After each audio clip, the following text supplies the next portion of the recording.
चलो। जय मां भुवनेश्वरी। आज ये हमारी विद्यालय की टीम संस्कृत अकादमी द्वारा जो आयोजित प्रतियोगिताएं हैं उनमें भाग लेने के लिए जिला स्तरीय प्रतियोगिता में कोटद्वार जा रहे हैं। और मैं समझता हूं कि पूरे उत्तराखंड में ये सबसे बड़ी टीम होगी। 43 हमारे छात्र और 3 मार्गदर्शक शिक्षक इस प्रतियोगिता में जा रहे हैं और सभी 12 जो प्रतियोगिताएं हैं उन सब में प्रतिभाग करेंगे, क्योंकि ब्लॉक स्तर पर सभी प्रतियोगिताओं में प्रथम स्थान प्राप्त किया है। मैं मां भगवती भुवनेश्वरी से प्रार्थना करता हूं कि वे अपनी कृपा बनाए रखें। और ये जो हमारे छात्र हैं, मैं इनसे भी ये आग्रह करता हूं कि आप लोगों ने अपना पूरा दमखम लगा देना है, बाकी परिणाम ऊपर वाले के हाथ में है। तुम्हारे साथ जो अध्यापक जा रहे हैं, मार्गदर्शक, उनकी आज्ञा का पालन करते हुए अपना 100% इन प्रतियोगिताओं में लगा दोगे, ऐसी मुझे उम्मीद है। और हमारा जो आज तक का रिकॉर्ड रहा है प्रतियोगिताओं में, पूरे प्रदेश में अधिकांशतः हम प्रथम स्थान पे रहते हैं, तो उस इतिहास को एक बार पुनः तुम लोग दोहराओगे, ऐसी मैं उम्मीद करता हूं। और एक बार पुनः पूरे विद्यालय परिवार की ओर से तुम सबको बहुत बहुत शुभकामनाएं। बोल भगवती भुवनेश्वरी की जय हो।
यदेतौ जगौगाः स्यादेन्द्रवज्राय देतौ जगौगाः। अस्य उदाहरणम् आस्वादवद्भिः कवलैस्त्रीणानाम् कण्डोयनर्दंसनिवारणैश्च अव्याहतैश्वर्यगते सतस्याः सम्राट् समाराधन तत्परोऽभूत्। अथ वंशस्तु छन्दः अस्य लक्षणम् जतौ तो वंशस्थमुदीरितं जरौ जतौ तो वंशस्थमुदीरितं जरौ। अस्य उदाहरणम् क्रियासु युक्तैर्निरपचारचक्षुषो न वञ्चनीयाः प्रभवोऽनुजीविभिः।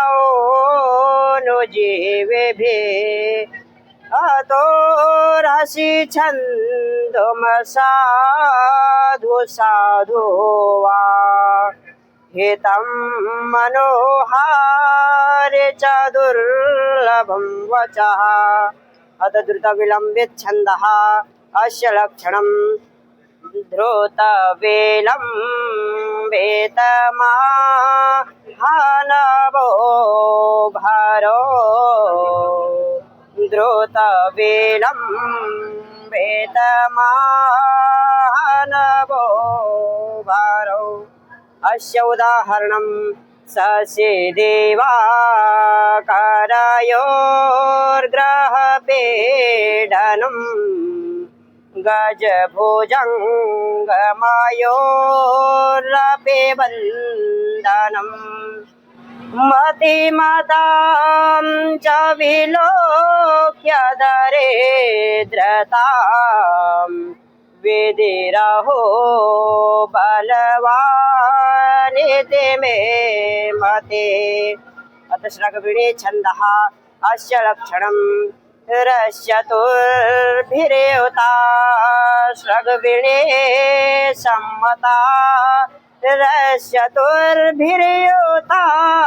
श्रगविणे सम्मता अस्य उदाहरणं सङ्गभेरे विपञ्चे रवैर्मङ्गलं जायते वै परेत्यं तदा लक्षये वयसो वा खरः श्वाश्रिगलोऽपि वा प्रश्नलग्नक्षणे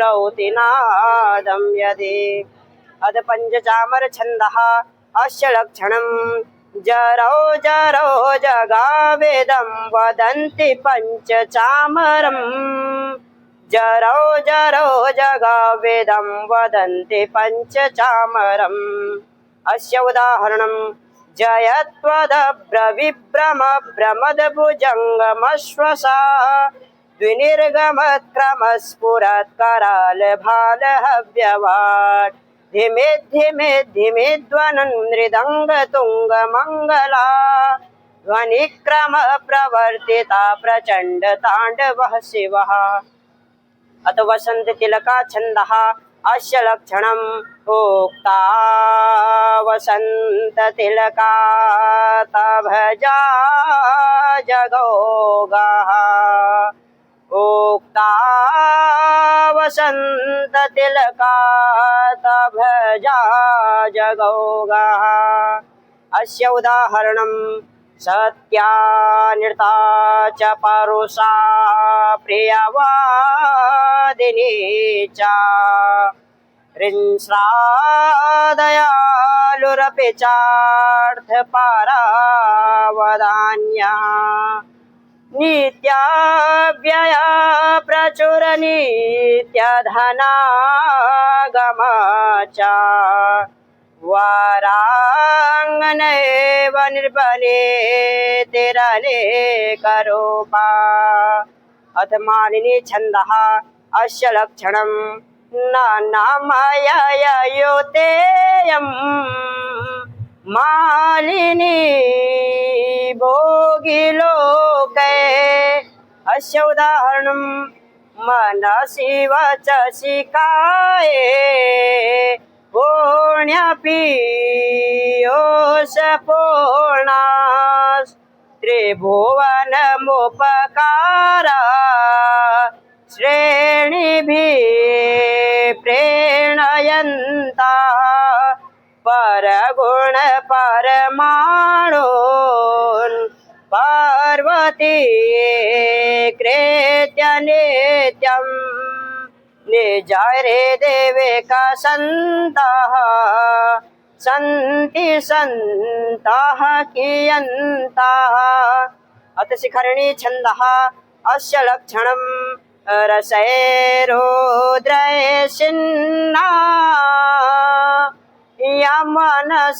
यमनसफलागः शिखरिणी अस्य उदाहरणं यदा किञ्चिद्योऽहं द्वीपैव मदान्धः समभवं तदा सर्वज्ञोऽस्मि त्यभवदवलेप्तं मम मनः यदा किञ्चित् किञ्चित् बोधजन सकाशादवगतम् तदा मूर्खोऽस्मीति ज्वर एव मदो मे व्यपगतः। अथ मन्दाक्रान्त छन्दः अस्य लक्षणं मन्दाक्रान्तां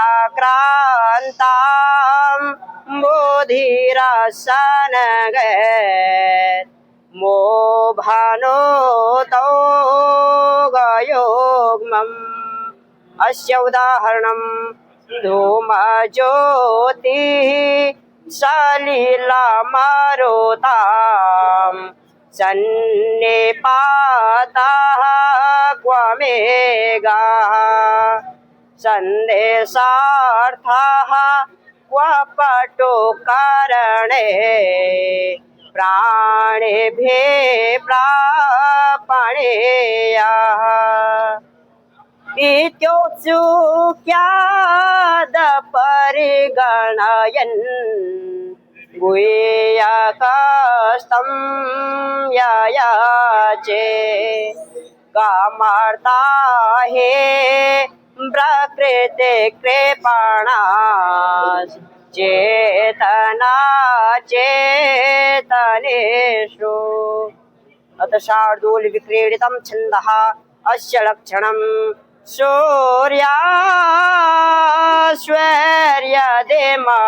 सजौ सततगा शार्दूलविक्रीडितम् अस्य उदाहरणं रे रे चातक सावधान मनसा मेत्रक्षणं श्रूयताम् अम्बोदा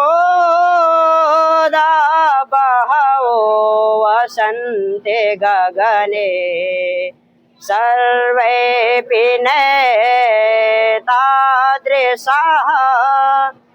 केचिद् वृष्टिभिरार्द्रयन्ति वसुधाम्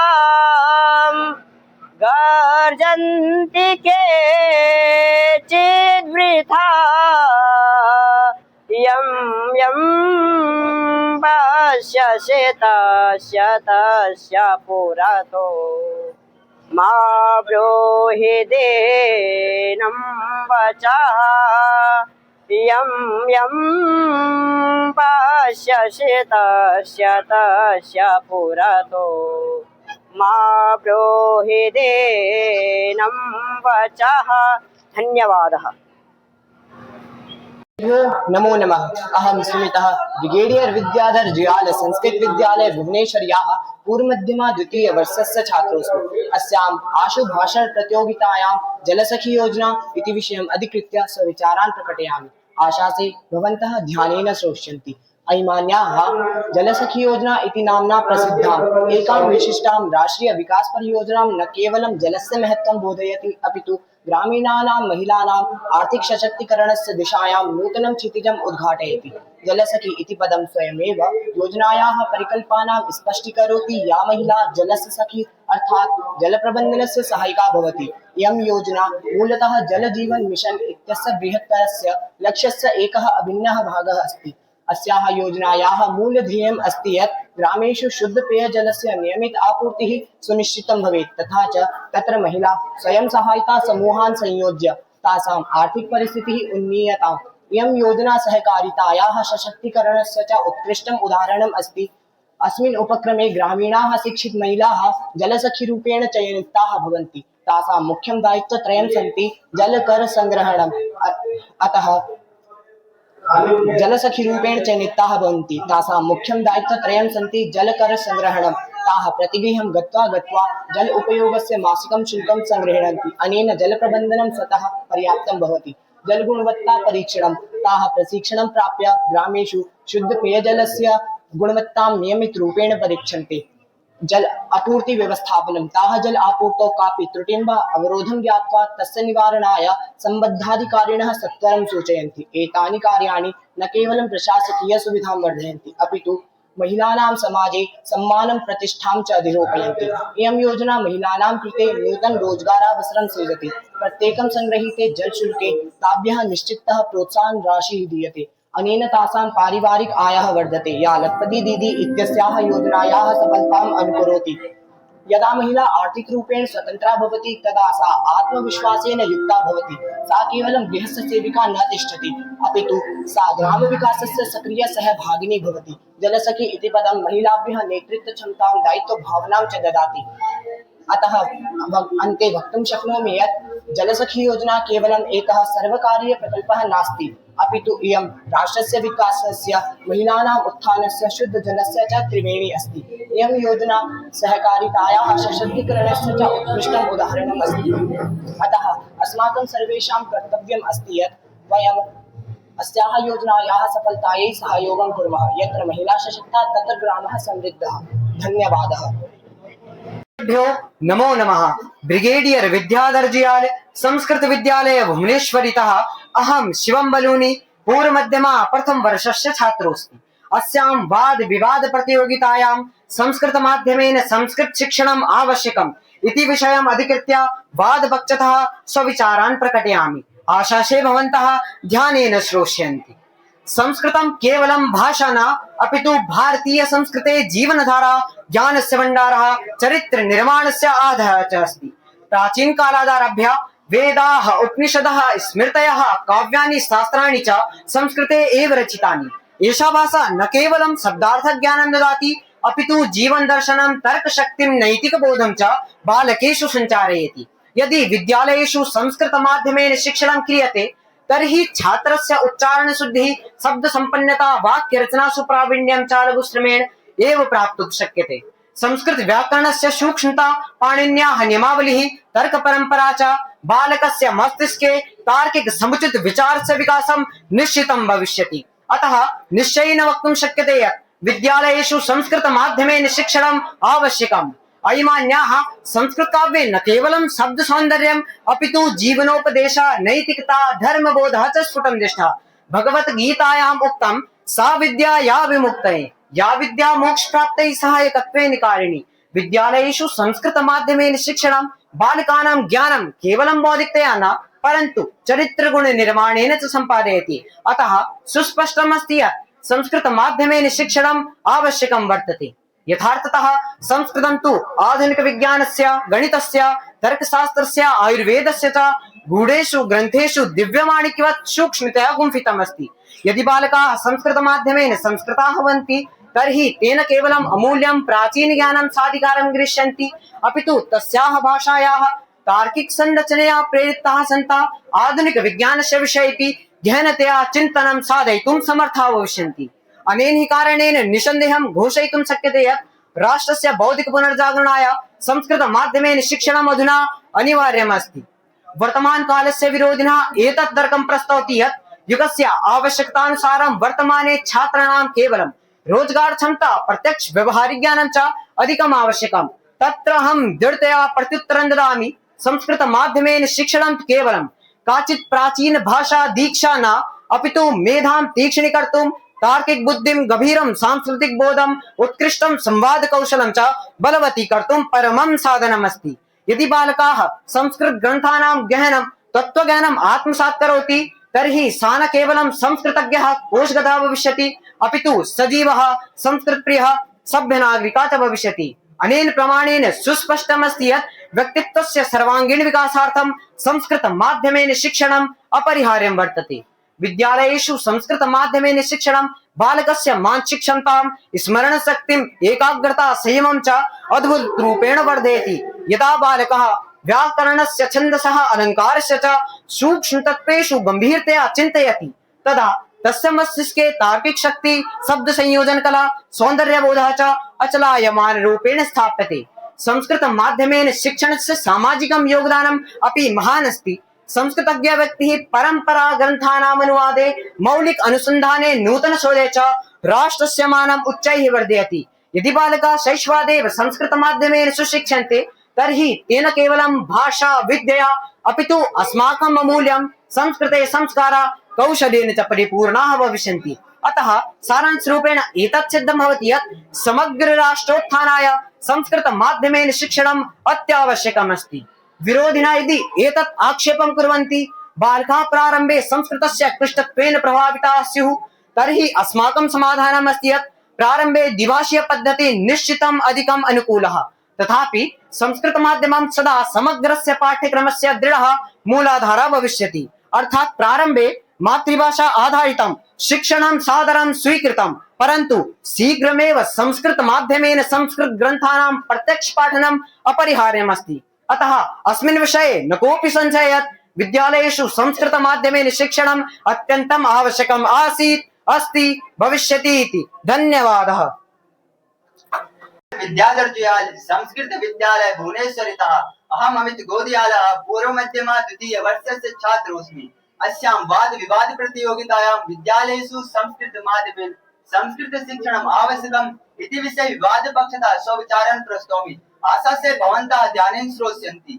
संस्कृत भाषा निश्चयेन अस्माकं प्राचीन परम्परायाः गौरवम् अस्ति, किन्तु अद्यतन काले शिक्षणस्य क्षेत्रे तस्याः माध्यमत्वं सर्वथा उचितं न भवति। संस्कृतम् अद्य व्यवहार भाषा नास्ति। विद्यालयेषु यत्र विज्ञानं, गणितं, संगणक विज्ञानं, अर्थशास्त्रं च अध्याप्यते, तत्र संस्कृत भाषायाः नूतन पारिभाषिक शब्दाः अल्पा एव सन्ति, येन छात्राः तेषां विषयाणां गूढार्थं सुगमेन न बोधयितुं शक्नुवन्ति। अतः विद्यालयेषु संस्कृत माध्यमेन अध्ययनम् आवश्यकं नास्ति। संस्कृत माध्यमे शिक्षयितुं योग्याः शिक्षकाः न्यूनाः सन्ति। यदि शिक्षकाः स्वयं विषयं संस्कृतेन अध्यापयितुम् असमर्थाः, तर्हि शिक्षणं केवलं नाममात्रम् एव भवति। अतः विद्यालयेषु संस्कृत माध्यमेन शिक्षणम् आवश्यकमिति सर्वथा निराधारः। संस्कृत भाषा आरम्भे बालकानां कृते कठिनत्वेन अनुभूयते। यदि प्रारम्भे एव कठिन भाषायां शिक्षणं दीयते, तर्हि छात्रेषु अध्ययनस्य प्रति रुचिः ह्रासं प्राप्नोति। अतः गदितुं शक्यते यत् संस्कृत माध्यमेन शिक्षणम् आवश्यकमिति असत्यम्। इदानीमेव मम मित्रेण स्वयमेन उक्तं यत् संस्कृत माध्यमेन शिक्षणं बालकस्य मानसिक क्षमतां, स्मरणशक्तिं, एकाग्रतां संयमं च अद्भुतरूपेण वर्धयति। परञ्च मित्र, आधुनिककाले शिक्षणस्य उद्देश्यः केवलम् एवमेव नास्ति, अपि तु रोजगार प्राप्तिः, वैज्ञानिक चिन्तनं, प्रयुक्ति कौशलं च। एतानि कौशलानि संस्कृत माध्यमेन न, अपि तु आङ्ग्ल अथवा मातृभाषा माध्यमेन शिक्षायाम् अधिकं विकसितानि दृश्यन्ते। अतः संस्कृत माध्यमेन शिक्षणम् आवश्यकमिति सत्यं न प्रतीयते। इदानीमेव वादपक्षतः भवद्भिः श्रुतं यत् संस्कृत माध्यमेन शिक्षणम् आवश्यकम्, परञ्च यदि सम्पूर्णं शिक्षणं संस्कृत माध्यमेन क्रियते, तर्हि छात्राः समाजे, राष्ट्रव्यवहारे, वैश्विक प्रतिस्पर्धायां च पृष्ठे एव पतन्ति। एवं तेषाम् उच्चशिक्षायाः अवसराः अपि न्यूनाः भवन्ति। एतदर्थं संस्कृत माध्यमेन शिक्षणम् आवश्यकमिति समीचीनं नास्ति। संस्कृत माध्यमेन शिक्षणं सांस्कृतिक ज्ञानं ददाति, किन्तु तस्य व्यवहारिक प्रयोजनं सीमितमेव अस्ति। विज्ञान प्रयोगशालायां, औद्योगिके, चिकित्सायां वा संस्कृत भाषायाः प्रत्यक्षोपयोगः विरलः अस्ति। अतः संस्कृत माध्यमेन शिक्षणम् आवश्यकमिति सुष्ठुः न प्रतीयते। सद्यैव अस्माभिः श्रुतं यत् संस्कृतं नीति शिक्षायाः, संस्कृति ज्ञानस्य, चरित्र निर्माणस्य च साधनमस्ति, किन्तु अहं वक्तुम् इच्छामि यत् शिक्षणस्य मुख्य माध्यमरूपेण तस्य उपयोगः यथार्थः न भवति। संस्कृतस्य रक्षणं शिक्षणस्य माध्यमेन न, अपि तु तस्य अध्ययनम्, अनुवादकारं तथा अन्य भाषा सहयोगेन सम्भवति। अतः विद्यालयेषु संस्कृत माध्यमेन शिक्षणम् आवश्यकमिति मतं व्यवहारतः न स्वीकर्तव्यम्। एतदर्थं विद्यालयेषु संस्कृत माध्यमेन शिक्षणम् आवश्यकं नासीत्, नास्ति, न भविष्यति इति। धन्यवादः।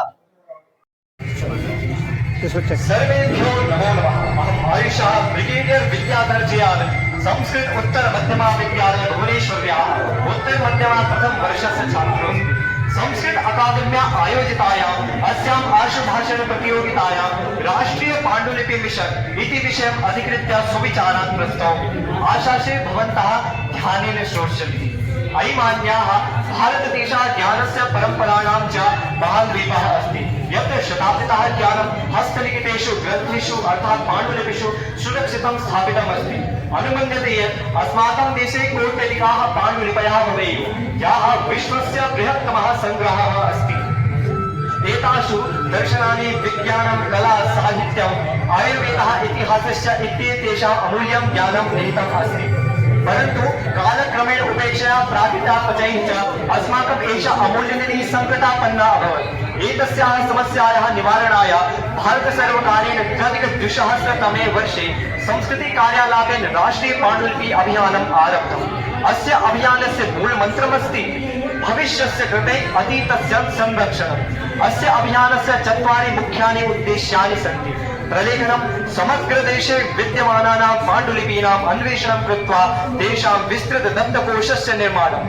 अधुना पर्यन्तं प्रायः 2.5 लक्ष पाण्डुलिपीनां प्रलेखनं जातमस्ति। संरक्षणं वैज्ञानिकैः आधुनिकैः पारम्परिकैश्च सनातनविधिभिः जीर्णतां गच्छताम् एतेषां ग्रन्थानां कालदष्टातः रक्षणं क्रियते। अस्मिन् महनीय अभियाने पाण्डुलिपि संरक्षण केन्द्राणि नामकानि रक्षागृहाणि संस्थापनानि सन्ति। एभिः केन्द्रैः 9 कोटिः अधिकानां पत्रकाणां जीर्णोद्धारः कृत्वा तस्मिन् निहितं ज्ञानं पुनर्जीवितं कृतमस्ति। अंकीकरणं दुर्लभानां संकटापन्नानां च पाण्डुलिपीनाम् अंकीयरूपेण संरक्षणं कृत्वा अन्तर्जालमाध्यमेन उपस्थापनं। प्रायः 35 लक्ष पाण्डुलिपीनाम् अंकीकरणं कृतमस्ति। प्रसारणं पाण्डुलिपिषु निहितस्य ज्ञानस्य शोधकर्तृषु सामान्यजनेषु च प्रति विस्तारः। सम्प्रति इदम् अभियानं ज्ञानभारतम् अभियानम् इति नाम्ना पुनर्स्थापितं कृतमस्ति। एतत् नूतनम् आरम्भम् अंकीकरणस्य विस्तारं करिष्यति तथा च जनसामान्येभ्यः पाण्डुलिपीनां सुलभतां वर्धयिष्यति। धन्यवादः। नमो नमः। अहम अभय मुंडेपी ब्रिगेडियर विद्याधर जियाल संस्कृत उत्तर मध्यमा विद्यालय भुवनेश्वर्याः उत्तर मध्यमा प्रथम वर्षस्य छात्रोऽस्मि। अस्यां वाद विवाद प्रतियोगितायां छात्रस्य बौद्धिक विकासाय कृत्रिम बुद्धिमत्ता आवश्यकी इति विषयम् अधिकृत्य वादपक्षतः स्वविचारान् प्रस्तौमि। आशा से भवन्तः ध्यानेन श्रोष्यन्ति। अयि मान्याः कृत्रिम बुद्धिमत्ता संगणक विज्ञानस्य तत्त्वक्षेत्रम् अस्ति, यत्र यन्त्राणि मानवबुद्धेः अनुकरणं कृत्वा स्वाध्यायं तर्कं निर्णयं च कर्तुं समर्थानि भवन्ति। अद्यत्वे यदा ज्ञानगगनस्य नूतनानि ज्योतींषि उदयं प्राप्नुवन्ति तदा कृत्रिम बुद्धिमत्ता नाम्नी काचित् दिव्या विद्याधारा शिक्षा जगति प्लावयन्ती विद्यते। साम्प्रतिकं शिक्षणं न केवलं पोथिगतम् अपितु कालपरिधिम् उल्लङ्घ्य अनन्तान् ज्ञानलोकान् स्पृशति। वयं साक्षात् अनुभवामः यत् शिक्षा क्षेत्रे कृत्रिम बुद्धिमत्तायाः अवतरणं वस्तुतः ज्ञानयुगस्य अभिनवः शङ्खनादः इव श्रूयते। अयि मान्याः ज्ञानोन्नतेः मूलस्तम्भः तु प्रतिविद्यार्थिनः अन्तःकरणे निहतः अवधानः सूर्य एव। गुरुः तु एकस्मिन्नेव काले बहुधा छात्र समुदायं ज्ञाननिरदेन सिञ्चति। अतः सकल शिष्य समूहस्य कृते व्यष्टिगत सावधानतायाः समर्पणं दुष्करं भवति, किमुत असम्भवम्। परन्तु यन्त्रबुद्धि प्रणाली नाम्नी सैषा विलक्षणा शक्ति प्रत्येकस्य अधिगन्तो ज्ञान ग्रहणाम्बुजस्य विकास वेगमण्डलम् अन्तर्निहित शक्ति तरङ्गिणीं तथा च आन्तरिक दौर्बल्यं गर्तं सम्यक्तया विज्ञातुं समर्था विद्यते। अतः निश्चयेन वक्तुं शक्यते यत् छात्रस्य बौद्धिक विकासाय कृत्रिम बुद्धिमत्ता अत्यावश्यकी। बौद्धिक संवर्धनस्य परमार्थः तु न केवलं तथ्यस्मरणस्य यान्त्रिकी अपेक्षते, अपितु गूढ जटिल समस्यानां सम्यक् समाधानस्य प्रज्ञा एव। यन्त्रबुद्धि माध्यमेन शिष्याः वस्तुतः सत्यस्य विश्लेषणे, कूट संकेत निर्माणे तथा च तार्किक मीमांसा पूर्वकं निर्णयं ग्रहणे च नैपुण्यम् अर्जयितुं शक्नुवन्ति। यन्त्रबुद्धि उपकरणानि तु अनुकरण क्रीडां प्रस्तोतुं साहाय्यं वितरन्ति, यत्र च अध्येतारः वास्तविक जगतां दुर्लङ्घनीयाः समस्याः निर्भयाः सन्तः निवर्तयितुं प्रभवन्ति। एतदुपायेन प्रयोगात्मक प्रज्ञा विकासः संसिद्ध्यति। अतः निश्चीयते यत् इयं यान्त्रिकी मेधा छात्रस्य बौद्धिक विकासाय परमावश्यकी अस्ति। यान्त्रिकी मेधा वर्तमाने समस्त विश्व व्यवस्थायाः अर्थकेन्द्र रूपेण विराजते। चेत् कोऽपि जिज्ञासु इमां मेधाशक्तेः उपयोग पद्धतिं न वेत्ति तर्हि सः नियतमेव भावि काले समुचितान् अवसरान् विलोपयिष्यति। बुद्धि वैभवस्य संवर्धनं तु कालक्रमानुगामी वर्तते।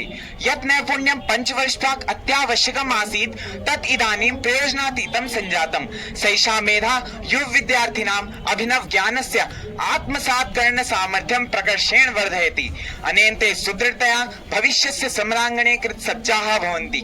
अतः सुस्पष्टं यत् इयं यान्त्रिकी मेधा छात्रस्य बौद्धिक विकासाय परमावश्यकी अस्ति। यान्त्रिकी मेधा अध्यापकस्य प्रतिपक्षभूता न भवति, प्रत्युत सा उत्कृष्ट सहायकस्य भूमिकां निर्वहति। सैषा मेधा परीक्षा मूल्यांकनादिषु प्रशासनिकं कार्यजातं सम्पादयति, येन गुरुजनाः अधिकं कालं शिष्यैः सह सन्निवेश कर्तुं तेषां च नैतिकं दिग्दर्शनं प्रदातुम् अर्हति। अमुना शिक्षकः अधिक कार्यक्षमः सञ्जायते, न च विद्यार्थिनां मेधा विकासः कुण्ठितो जायते। यस्मात् कारणात् वयं वक्तुं शक्नुमः यत् छात्रस्य बौद्धिक विकासाय कृत्रिम बुद्धिमत्ता अत्यावश्यकी आसीत्, अस्ति, भविष्यति इति। धन्यवादः। नमो नमः। अहम् आयुषः ब्रिगेडियर विद्याधर जुयाल संस्कृत उत्तर मध्यमा विद्यालय भुवनेश्वर्याः उत्तर मध्यमा प्रथम वर्षस्य छात्रोऽस्मि। संस्कृत अकादम्या आयोजितायाम् अस्यां वाद विवाद प्रतियोगितायां छात्रस्य बौद्धिक विकासाय कृत्रिम बुद्धिमत्ता आवश्यकी इति विषयम् अधिकृत्य विवादपक्षतः स्वविचारान् प्रस्तौमि। आशासे भवन्तः ध्यानेन श्रोष्यन्ति। अयि मान्याः, वयं ज्ञानयुगस्य शङ्खनादं श्रुतवन्तः, दिव्यां विद्याधारां च ज्ञातवन्तः, परन्तु अहं मन्ये यत् एषा धारा छात्रान् स्वतन्त्र चिन्तनस्य मार्गात् दूरं नेष्यति। मानव बुद्धिः संघर्षेण, प्रश्नेन, मानवीय सम्पर्केण च विकसितं भवति। यन्त्रस्य सहजं समाधानं कदापि मौलिक प्रज्ञायाः स्थानं ग्रहीतुं न शक्नोति। अतः अहं स्पष्टतया वदामि यत् छात्रस्य बौद्धिक उन्नत्यै कृत्रिम बुद्धिमत्ता केवलम् एकं साधनं भवेत्, न तु सम्पूर्ण विकासस्य आधारः। अयि मान्याः, अस्माभिः साम्प्रतमेव विपक्षतः इदं वचनं समाकर्णितं यत् कृत्रिम बुद्धिमत्ता प्रत्येकस्य छात्रस्य व्यक्तिगतं ज्ञानग्रहणाम्बुजं ज्ञातुं समर्थः अस्ति, परन्तु वयं स्मरामः यत् मानव बुद्धेः विकासः ज्ञाननीरदेन न, अपि तु प्रश्नसङ्घर्षेण भवति। कृत्रिम बुद्धिमत्ता छात्रस्य दौर्बल्यं विज्ञातुं शक्नोति, परन्तु तस्य दुर्बलतां परिहर्तुम् आवश्यकं स्वप्रयत्नं तथा आन्तरिक प्रेरणां जनयितुं न शक्नोति। यदा सर्वेभ्यः प्रश्नेभ्यः कृत्रिम बुद्धिमत्ता स्वयमेव प्रत्युत्तरं ददाति, तदा छात्रः आत्मना उपायं ज्ञातुं न अभ्यसति। एषा तु आलस्यस्य तथा परनिर्भरतायाः उत्पत्तिः भवति। अनेन सिद्ध्यति यत् विद्यार्थिना बौद्धिक प्रगतेः कृते कृत्रिम बुद्धिः सर्वथा योग्या न भवति। सद्यैव वादपक्षतः अस्माभिः श्रुतं यत् कृत्रिम बुद्धिमत्ता गूढ जटिल समस्यानां समाधानस्य प्रज्ञां ददाति तथा अनुकरण क्रीडां च प्रस्तौति, परन्तु वयं जानीमः यत् बौद्धिक संवर्धनस्य परमार्थः विश्लेषणेन अपि तु मौलिक सृजने निहितः अस्ति। कृत्रिम बुद्धिमत्ता केवलं पूर्व उपलब्ध आधारितं यान्त्रिक समाधानं ददाति। वास्तविक जीवनस्य समस्याः तु नूतनाः, अननुभूतपूर्वाः च भवन्ति, यासां समाधानं केवलं मानवीय सृजनात्मकतया सम्भवं भवति। छात्रस्य प्रयोगात्मकः प्रज्ञाविकासः तदा एव संसिद्ध्यति यदा सः यन्त्रेण प्रदत्तं ग्रहणाम्बुजं ज्ञातुं समर्थः अस्ति। मेधाशक्तिः कुण्ठितं भवति। अतः एतत् सिद्धं भवति यत् छात्रस्य बौद्धिक विकासाय कृत्रिम बुद्धिमत्ता आवश्यकं नास्ति। वादपक्षतः मम मित्रेण अभयेन कथितं यत् कृत्रिम बुद्धिमत्ता मेधाशक्तिः अर्थकेन्द्रं वर्तते तथा भाविकालस्य अवसरान् संरक्षति, परन्तु वयम् अवगच्छामः यत् बुद्धिवैभवस्य संवर्धनं तु मानवीय मूल्यानाम् उपरि निर्भरं भवति, न तु प्रौद्योगिक प्रवृत्त्योपरि। यदि छात्रः केवलम् AI इत्यस्य उपयोगपद्धतिं शिक्षते तर्हि सः तस्य यन्त्रस्य दासः भविष्यति, न तु स्वामी। अभिनवज्ञानस्य आत्मसात्करण सामर्थ्यं तदा एव प्रकर्षेण वर्धयति यदा सः तस्य नीतिनैपुण्यं तथा मानव कल्याणाय भावना सुदृढा भवति। यन्त्रस्य केवलं प्रयोगः भाविकालस्य समराङ्गणे छात्रं भावनात्मक रूपेण दुर्बलं करिष्यति। अतः इदानीं सिद्धान्तितं यत् छात्रस्य बौद्धिक विकासाय कृत्रिम बुद्धिमत्ता आवश्यकं नास्ति। इदानीमेव वादकर्तृपक्षेण भवद्भिः श्रुतं यत् कृत्रिम बुद्धिमत्ता अध्यापकस्य सहायकस्य भूमिकां निर्वहति तथा प्रशासनिकं कार्यजातं सम्पादयति, परन्तु अहं चिन्तयामि यत् शिक्षण प्रक्रियायां मानवीय संवादः तथा नैतिकं दिग्दर्शनम् एव परम् आवश्यकम् अस्ति। कृत्रिम बुद्धिमत्ता यद्यपि परीक्षा मूल्यांकनं कर्तुं शक्नोति, तथापि सा छात्रस्य मनसः आन्तरिक सन्देहान् तथा चरित्र निर्माणस्य आवश्यकतां ज्ञातुं न शक्नोति। गुरुजनः प्रशासनिकं कार्यजातं त्यक्त्वा अधिकं कालं शिष्यैः सह सन्निवेशं कर्तुम् अर्हति, किन्तु सन्निवेशकालेऽपि यदि AI इत्यस्य प्रभावः अधिकः भविष्यति तर्हि गुरुशिष्य परम्परायाः मौलिकः आधारः एव विनष्टः भविष्यति। अस्मात् हेतोः इदं प्रकटितं भवति यत् छात्रस्य बौद्धिक विकासाय कृत्रिम बुद्धिमत्ता आवश्यकं न आसीत्, न अस्ति, न भविष्यति इति। धन्यवादः।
यहाँ आने का क्या उद्देश्य था और संस्कृत जो भाषा है उसको आप कितना मजबूत समझते हैं और क्या संदेश अपने सामने